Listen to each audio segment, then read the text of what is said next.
Hi there, I'm Bud Jobby, and today I am making some pepperoni rolls. And so my cousin up in Ohio, or Ohio, that's where a lot of my cousins are. But my cousin Joe up in Michigan, it was sent me a message, and he's like, "You haven't made a video for a while. I need a video." So I figured I would make a little video and about pepperoni rolls, because when I was up in the UP, I got a pasty, and I told the story of the pasty, which was like, it's kind of similar to the pepperoni roll, the story and history behind it. It was used by the copper miners to for lunch and food. So that is what this little guy, which I will, that's just the before, picture. Step one to cooking pepperoni rolls. You gotta have wine. Well, I guess you don't have to. You can have whiskey or beer, but, wine is good. I like wine. I prefer that. Anyways, let's talk about the pepperoni roll.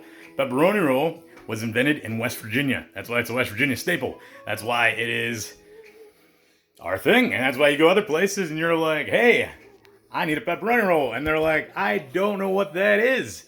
And I don't know where West Virginia is. Is that close to Richmond? You'd be surprised. That's really a thing. You go out west, people have no idea we're a state or that the Civil War was a thing.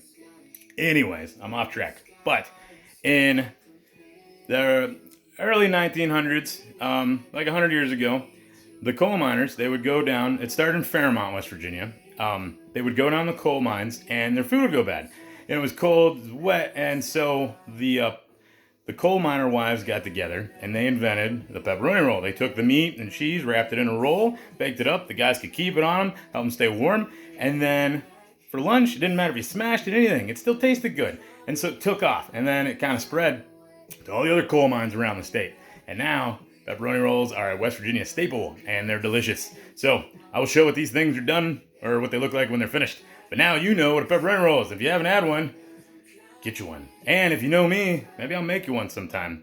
Not gonna lie, this is not my dough. I usually make my own dough from scratch, but it takes like 2 days and I want to have these for tomorrow, so I'm cheating a little bit and I bought some pre-made dough, which is fine. They taste good, just not as good. But I'm still putting the same amount of love into them, so they'll be delicious. All right, well, let's see how these turn out. So here is the final product of my pepperoni rolls, but no pepperoni roll is complete without some cookies. So I am gonna make some, well, I don't know what I'm making. I was gonna make some peanut butter cookies, but then I was like, you know what would be really good? Some strawberry in my peanut butter. So I had some strawberry, but it was bananas in it. So then I also had some butterscotch, but I don't know what I'm doing. I did like an intimate, like very basic peanut butter cookie.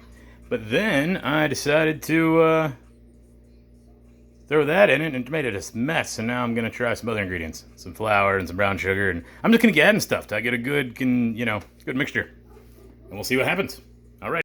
So I made this crazy concoction. And here is the final result. And they are pretty good. They're really soft, really moist. And I'm pretty happy with it. There's all my pepperoni rolls. So got some pepperoni rolls, got some cookies. I'm ready for the fright farm. It's gonna be a good time. It's gonna be scary. All right, you have a great night, and I love you.